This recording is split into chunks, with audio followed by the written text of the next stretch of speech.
오늘도 이곳에 함께 모여 하나님께 예배를 드리고 계신 여러분 모두에게 우리 주님의 은혜와 평화가 넘치시기를 바랍니다.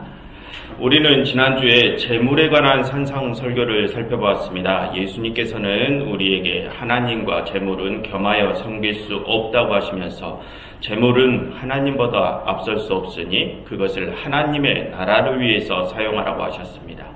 재물을 가진 자들은 없는 자들을 돕고 없는 자들은 없다고 불평하지 않는 것, 그것이 재물을 하나님의 나라를 위하여 사용하는 방법이었습니다.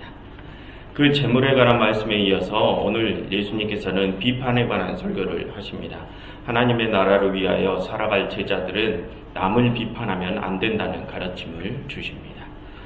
1절을 함께 보시겠습니다. 1절입니다. 비판을 받지 아니하라거든 비판하지 말라 하십니다. 여러분, 여기서 비판하지 말라는 것은 다른 사람의 어떤 모습을 비판하지 말라는 말씀입니까? 지금까지 흘러오는 산상설교의 맥락을 한번 생각해 보십시오. 그것을 생각해 보면 다른 사람의 의로움, 선함 이런 것들을 비판하지 말라는 것입니다.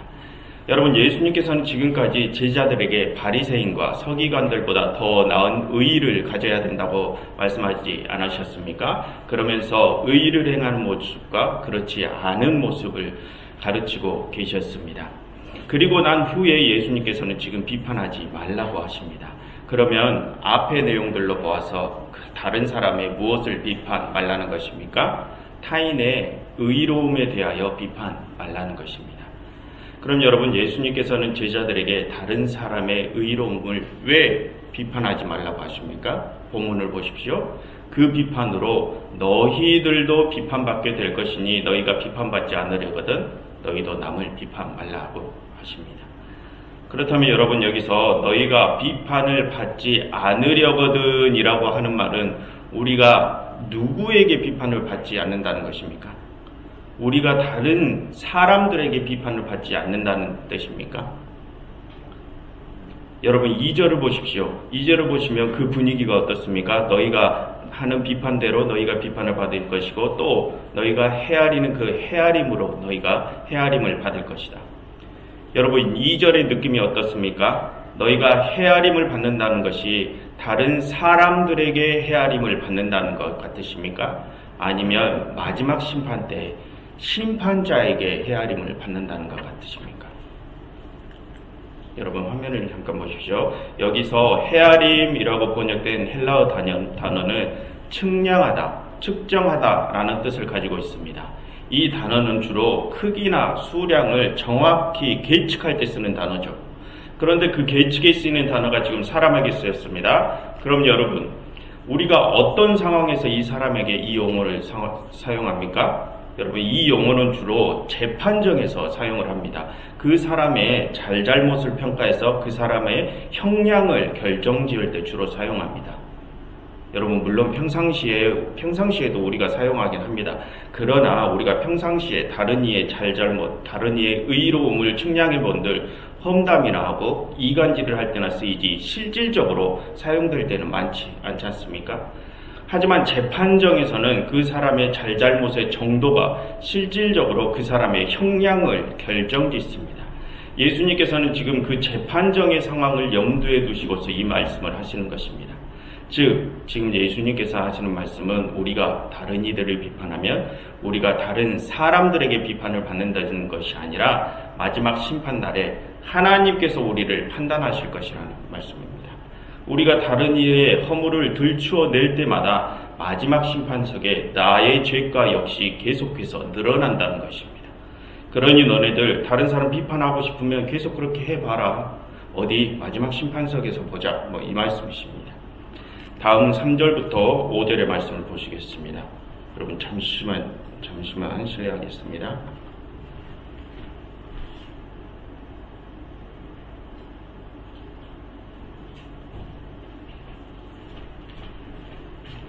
다음 3절부터 5절의 말씀을 보시겠습니다. 여러분, 이 부분이 너무나 유명한 말씀 아닙니까? 너의 눈 속에 들보를 보지 못하면서 어떻게 다른 이의 티를 빼라고 할 수 있느냐? 먼저 내 눈 속에 들보부터 빼내어라. 그리고 난 후에야 너희가 밝히 보고 형제의 눈 속에서 티를 빼리라 라는 아주 유명한 말씀입니다. 여러분, 이 유명한 말씀의 뜻이 무엇입니까? 남의 흠을 꼬집기 전에 너 자신의 흠을 먼저 살피라는 것 아닙니까? 그럼 여러분, 이 말씀이 우리가 내 자신을 먼저 살폈으면 그 다음에는 다른 사람의 흠을 꼬집어도 된다는 말씀입니까? 여러분, 아닙니다. 그렇게 나가면 이 말씀의 초점을 벗어나는 것입니다.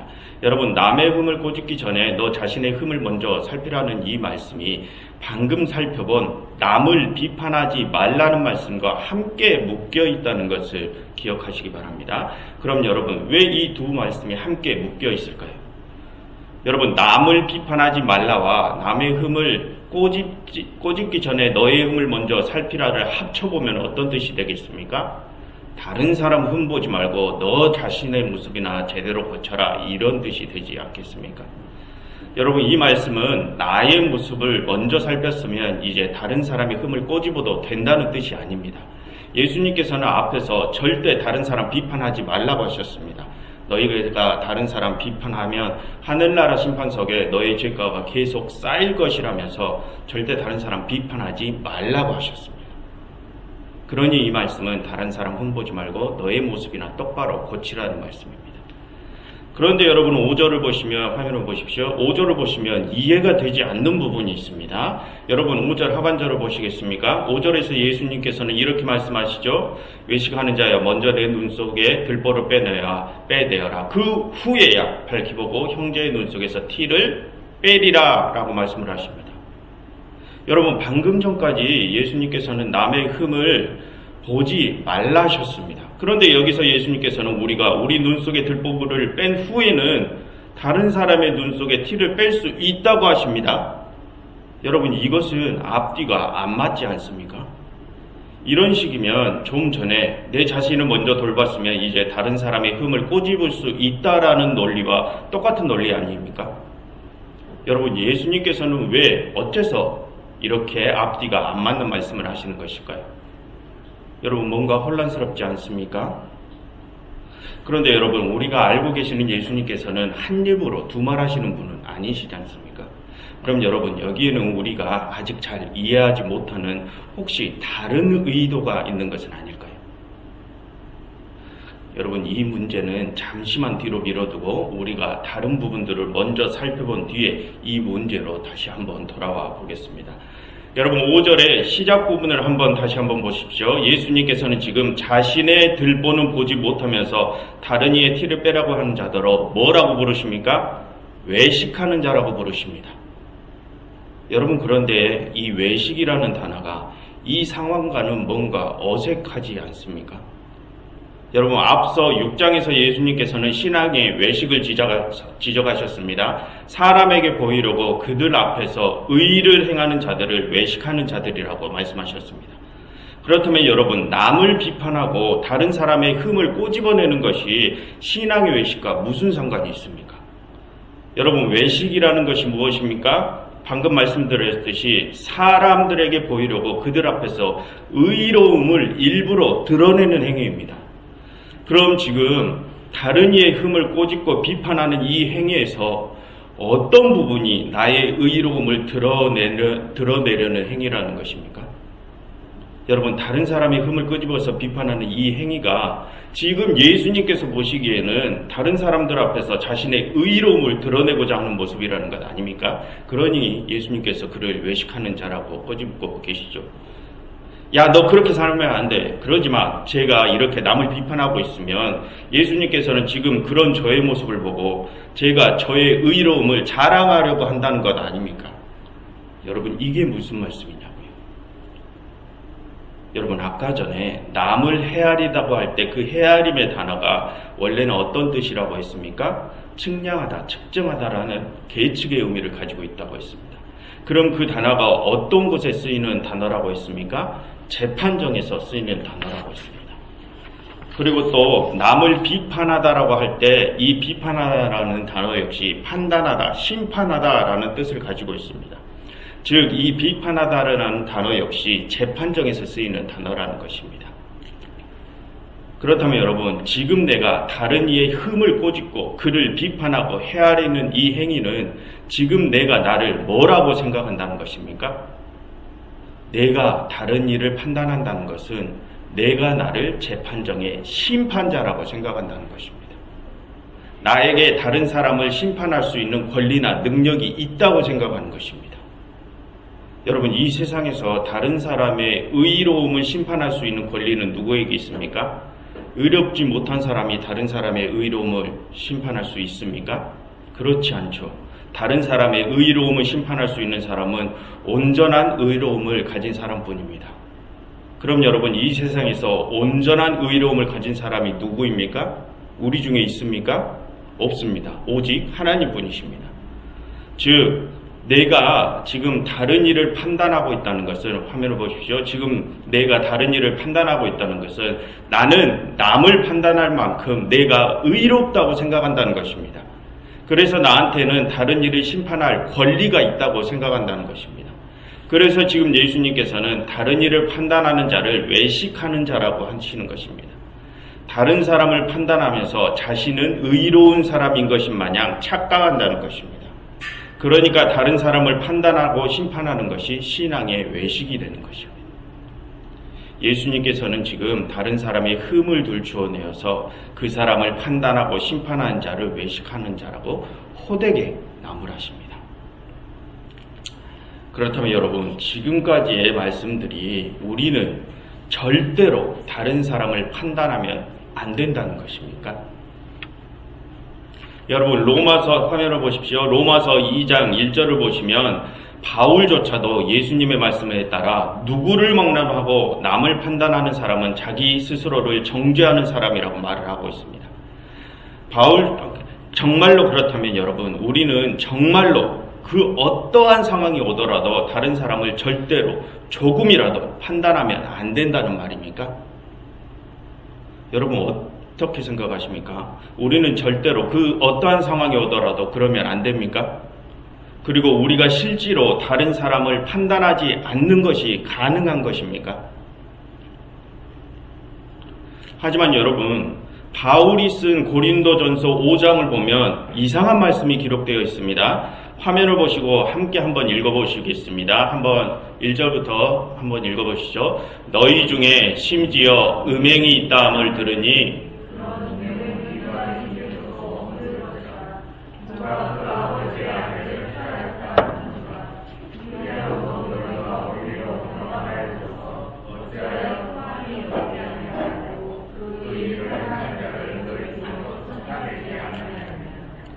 내가 실로 몸으로는 떠나 있으나 영으로는 함께 있어서 거기 있는 것 같이 이런 일 행한 자를 이미 판단하였노라. 주 예수의 이름으로 너희가 내 영과 함께 모여서 우리 주 예수의 이름 능력으로 이런 자를 사탄에게 내어주었으니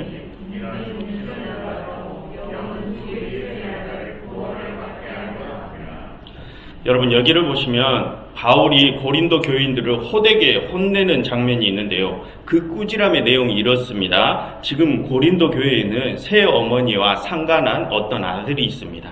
그런데 고린도 교인들이 그 자를 교회에 그냥 내버려 뒀답니다. 그래서 바울은 그 자를 교회에서 쫓아내지 않고 그냥 내버려둔 고린도 교인들을 호되게 나무랍니다. 여러분, 여기서 바울은 왜 고린도 교인들이 그 자를 교회에서 쫓아내지 아니한 것을 왜 나무라 할까요? 여러분, 3절부터 5절을 보십시오. 먼저 3절입니다. 바울은 고린도가 아니라 다른 지역에서 지금 이 편지를 썼습니다.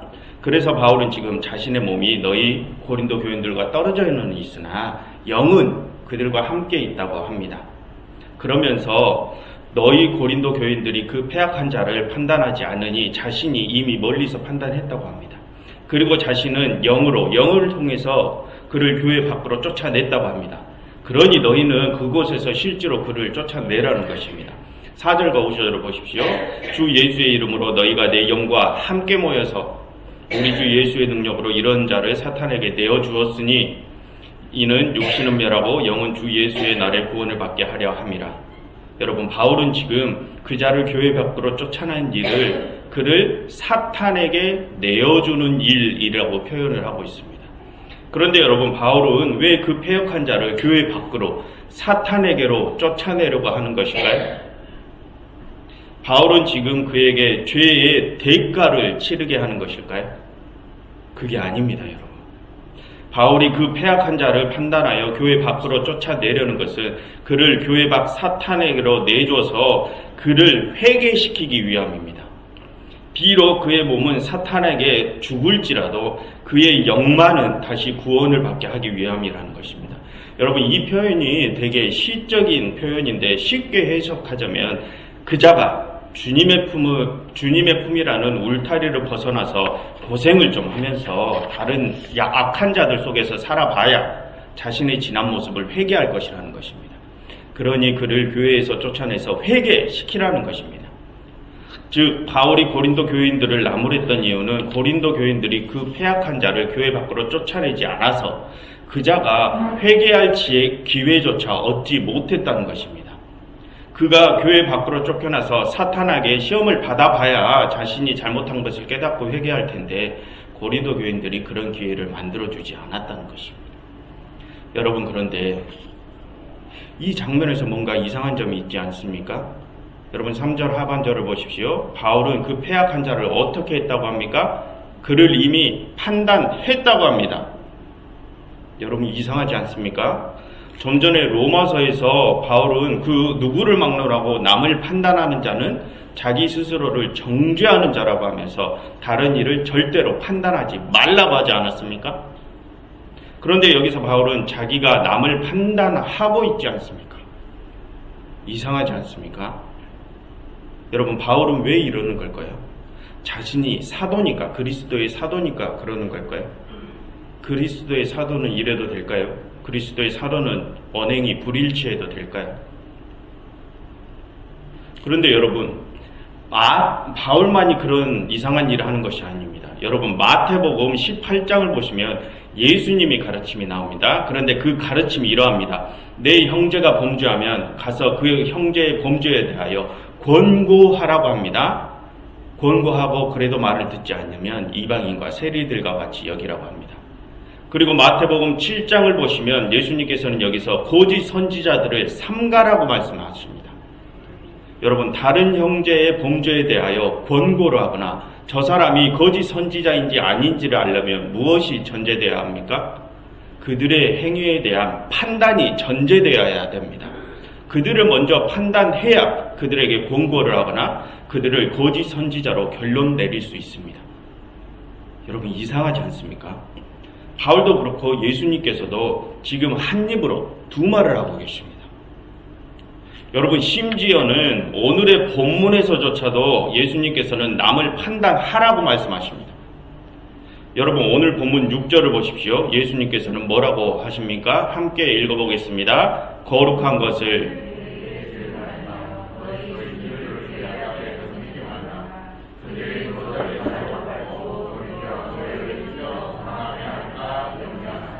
여러분, 귀한 것을 뭐에게 주지 말라고요? 개와 돼지에게 주지 말라고요. 그럼 여러분, 지금 우리 주위에 누가 개이고 누가 돼지인지 구별하라는 것 아닙니까? 누가 진짜 신자인지 아닌지를 판단하라는 것입니다. 그래서 귀중한 것을 그들에게 주지 말라 하십니다. 여러분, 예수님께서는 심지어 한 본문 안에서도 여기서는 이 말씀을 하시고 저기서는 저 말씀을 하십니다. 1절부터 5절까지에서는 남을 절대 판단하면 안 된다고 말씀을 하시고서는 6절에서는 판단을 하라고 하십니다. 여러분, 우리는 이 이상한 말씀을 어떻게 받아들여야 할까요? 판단을 하지 말라는 것입니까? 판단을 하라는 것입니까? 여러분, 우리는 앞뒤가 맞지 않는 이 난제를 어떻게 풀어가야 될까요? 여러분들께서는 이 본문이 왜 이렇게 앞뒤가 안 맞는 것 같으십니까? 여러분, 마태는 왜 이렇게 앞뒤가 맞지 않는 배열을 짜놓은 것일까요? 그리고 그 의도가 무엇일까요? 그리고 그 의도를 우리는 어떻게 알아낼 수 있을까요? 여러분, 이 난제를 풀어갈 열쇠는 바로 이 6절에 있습니다. 여러분, 아무리 생각해봐도 6절은 앞에 1절부터 5절까지와는 어울리지 않는 구절이죠. 1절부터 5절은 비판하지 말라, 6절은 비판하라는 내용입니다. 6절은 앞의 내용과 반대되는 구절입니다. 그럼 여러분, 이 이상한 6절은 왜 굳이 이곳에 붙어 있는 것일까요? 이 의문이 바로 이 문제를 해석해주는 아주 중요한 단서입니다. 여러분, 지금 이 6절은 이 산상설교 모음집이 모아지게 되는 과정이 있었다는 것을 알려주는 중요한 힌트입니다. 여러분, 마태가 소개하는 이 산상설교는 뭐라고 했습니까? 모음집이라고 하지 않았습니까? 여러분, 이 마태복음이 쓰여진 실제 시기는 예수님이 돌아가시고 50년쯤 흐른 뒤에 모아진 시기입니다. 마태복음이 쓰여졌습니다.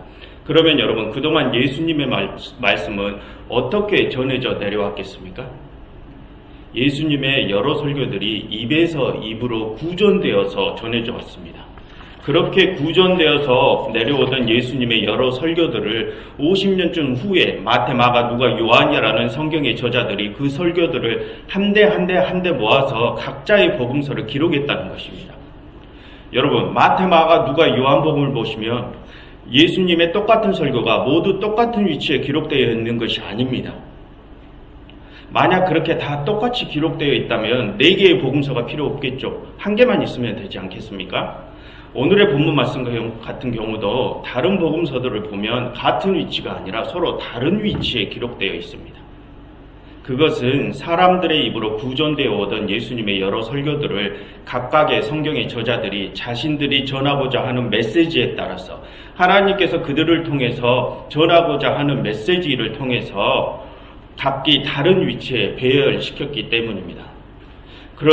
그래서 이 마태복음이 소개하는 산상설교 역시 모음집이라고 하지 않았습니까? 즉, 마태가 예수님의 여러 설교들을 모으는 과정이 있었다는 것입니다. 그 과정을 편집 과정이라고 합니다. 그 편집 과정의 흔적이 오늘의 본문 6절과 같은 이상한 부분들입니다. 앞뒤의 흐름도 다르고 메시지도 다른데 이곳에 붙어 있다는 것이 그 흔적이라는 것입니다. 그런데 여러분, 마태가 그렇게 이상하게 흐름도 맞지 않는데 이 6절을 여기다 갖다 붙인 데에는 그 이유가 분명히 있지 않겠습니까? 아무 이유도 없이 그냥 설교가 하나 남으니까 여기다 갖다 붙여야지 이러지는 않았을 거지 않습니까? 마태가 6절을 여기다 갖다 붙인 데에는 분명히 이유가 있었다는 것입니다. 마태가 이 6절을 여기다 갖다 붙여서 어떠한 메시지를 전하고 싶었던 것입니다. 여러분, 화면을 보십시오.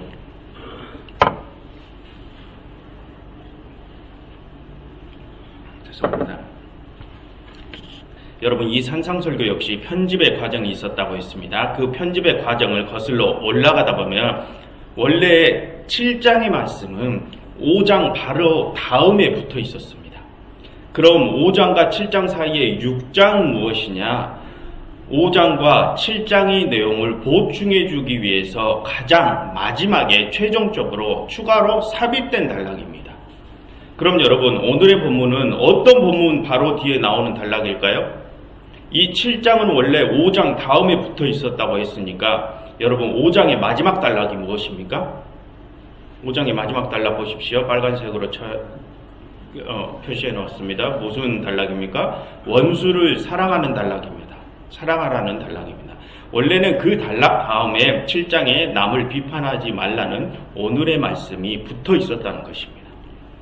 그럼 여러분, 앞에 원수 사랑 단락과 오늘의 남을 비판하지 말라는 단락을 이어서 한번 생각해 보시겠습니까? 원수 사랑과 남을 비판하지 말라를 함께 합쳐보시기 바랍니다. 그럼 어떻게 해석이 되겠습니까? 너희가 원수를 사랑한다면 그를 비판하지 말고 용서하라는 것입니다. 여러분, 남을 비판 말라는 것은 그의 잘못을 들추어내지 말라는 것이죠. 내가 다른 사람의 잘못을 보고 내 속에서 그의 잘잘못에 대한 판단이 서더라도 그의 잘못을 내가 들추어내지 말라는 것입니다. 나는 그냥 그를 용서하라는 것입니다. 그것이 그리스도인들이 취해야 할 태도라는 것입니다. 여러분, 아까 전에 바울의 이야기를 한번 생각해 보십시오. 바울이 새어머니와 상관한 자를 어떻게 하라고 했습니까? 교회 밖으로 쫓아내라고 했습니다. 그럼 바울의 그 판결이 그 자를 정죄하라는 뜻이었습니까? 그를 교회 밖으로 내몰라는 것은 그를 정죄하라는 것이 아니라 그의 몸을 사탄에게 내어줄지라도 그의 영만을 회개할 수 있게끔 해주라는 것이었습니다. 그래서 그가 마지막 날에 구원을 받게끔 해주라는 것입니다. 즉 고린도 교인들 너희더러 그들을 정죄하는 것이 아니라 그를 용서하고 그를 책임지고 교육해서 회개시키라는 것입니다. 죄를 저지른 공동체원을 책임지고 교육하여 그를 구원으로 인도하는 것도 그리스도인들의 의무라는 것입니다. 중요한 것은 나뿐만이 아니라 내가 속한 공동체 일원들 모두가 최종적으로 하나님의 나라에 들어가야 한다는 것입니다. 그러니 그리스도인들에게는 용서와 아량 그리고 공동체에 대한 책임감이 필요하다는 것입니다. 그러니 남의 잘못이 보이더라도 속으로는 그것이 판단이 되더라도 그를 비판하지 말고 용서하라는 것입니다. 그리고 교육하라는 것입니다.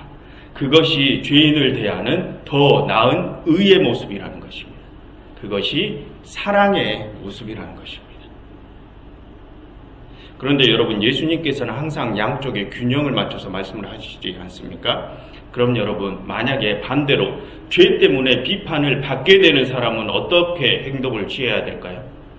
오늘 예수님의 말씀을 증거 삼아서 도리어 자신이 타박을 줘야 될까요? 예수님, 남 비판 말라 했는데 너는 나를 왜 타박하냐? 너는 나를 왜 비판하냐? 너도 그러면 안 돼. 이렇게 해야 될까요? 여러분, 그것 또한 정죄입니다. 만약 내가 어리숙해서 비판을 받게 되는 일이 있다면 그 비판에 대하여 반박을 하는 것이 아니라 저들이 왜 나에 대하여 그렇게 말하는지 스스로 돌아보는 것이 비판을 받는 입장에 있는 그리스도인들이 취해야 하는 태도일 것입니다. 조언도 들을 줄 알아야 된다는 것입니다. 나는 그 비판을 나는 기분이 상해서 비난으로 들릴 수 있을지는 모르겠지만 다른 공동체원들이 보기에 그것이 진짜 교육일 수도 있기 때문입니다. 여러분, 이제 마지막 남은 질문 하나를 살펴보겠습니다. 아까 전에 우리는 5절에서 내 눈 속에 들보를 먼저 빼고 난 후에야 밝히 보고 형제의 눈 속에 티를 빼리라 라는 말씀이 어떤 의미일 것 같냐고 이 질문을 남겨놓았습니다. 여러분, 이제까지의 내용들로 보아서 이 말씀이 어떤 뜻인 것 같습니까? 여러분, 너의 눈 속에 들보를 빼라는 것이 무슨 뜻입니까? 너의 외식을 버려라. 남을 비판하지 말라는 것이었습니다. 그래서 너가 먼저 의로워져라는 것입니다. 너가 먼저 의로워지라는 것입니다. 그러면 이제 너가 해야 될 일이 보일 것이다 라는 말씀입니다. 그럼 그 해야 할 일이 무엇이냐? 남의 티를 들추어내는 것이냐? 그것이 아니라 남의 눈 속에 든 티를 너의 손으로 빼주는 것이다. 너가 그의 죄를 대신 담당할 수 있게 된다는 것입니다. 나의 죄를 먼저 빼고 나면 내가 다른 사람에게 어이 자네, 이제는 자네 눈에 티나 좀 빼게라. 그게 뭔가? 왜 죄를 그렇게 덕지덕지 붙이고 다니는가? 이렇게 다른 이의 죄를 꼬집을 수 있다는 것이 아니라 내가 나의 죄를 먼저 빼고 나면 이제 내게 다른 이의 죄를 대신 담당해 줄 힘이 생길 것이라는 것입니다. 여러분, 지금 예수님께서는 우리가 형제의 눈 속에서 티를 빼게 될 것이라고 말씀을 하십니다. 능동형 동사를 쓰고 계신다는 것입니다. 나보고 다른 일을 지적해서 그 사람이 자기 눈 속에 그것을 빼게 할 수 있다는 것이 아니라 내가 직접 그 사람의 죄를 빼줄 수 있다는 것입니다. 내가 다른 이의 죄까지 대신 담당해 줄 수 있다는 것입니다. 예수님께서 우리의 죄를 대신 담당해 주셨듯이 말입니다. 여러분, 오늘 예수님께서는 우리에게 다른 이의 잘못을 들추어내지 말고 용서해 주고 그의 죄를 대신 담당해 줄 수 있는 자들이 되어야 한다고 가르치고 계십니다. 그렇다면 여러분, 그동안의 나의 모습을 한번 돌아보십시오. 그동안의 나의 모습에서 다른 이의 흠을 들추어내려는 모습은 없었습니까? 그런 모습 속에서 나는 저 사람보다 나은 사람, 더 나은 의의를 가진 사람이라고 착각에 빠졌던 적은 없었습니까? 그래서 나에게는 저 사람의 잘잘못을 판단할 수 있는 권리가 있다고 생각했던 적은 없었습니까? 여러분, 만약에 나에게 그런 모습이 있었다면 나는 이미 심판자, 하나님의 자리에까지 올라선 오만한 자입니다. 여러분, 오늘의 말씀에서 예수님께서는 절대로 다른 이의 잘못을 들추어내지 말라고 하셨습니다. 그 대신 너희는 그를 용서해주고 그들의 죄까지 대신 담당해 주어서 그를 최종적으로 하나님의 나라로 구원으로 인도해 주라고 하셨습니다. 그것이 진정한 그리스도인들이 해야 할 일이라고 하셨습니다. 예수 그리스도 당신께서 그리 하셨기 때문입니다. 사랑하는 교회 여러분, 이제 여러분들께서는 어떻게 하시겠습니까? 예수님의 이 명령을 따르시겠습니까? 그래서 진정한 그리스도의 제자가 되시겠습니까?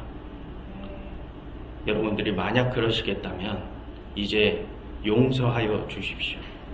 여러분들의 마음속에 있는 원수를 용서하여 주시고 그들을 품어 주십시오. 그래서 그 모습으로 그들이 구원에 이르게 하여 주십시오. 하나님께서 정말 우리에게 원하시는 것은 나와 내 지인들만의 구원이 아니라 이 세상 모든 이들의 구원을 바라시고 계십니다. 기도하겠습니다. 하나님께서는 이 세상 모든 이들이 구원받기 원하심을 저희가 배웠습니다.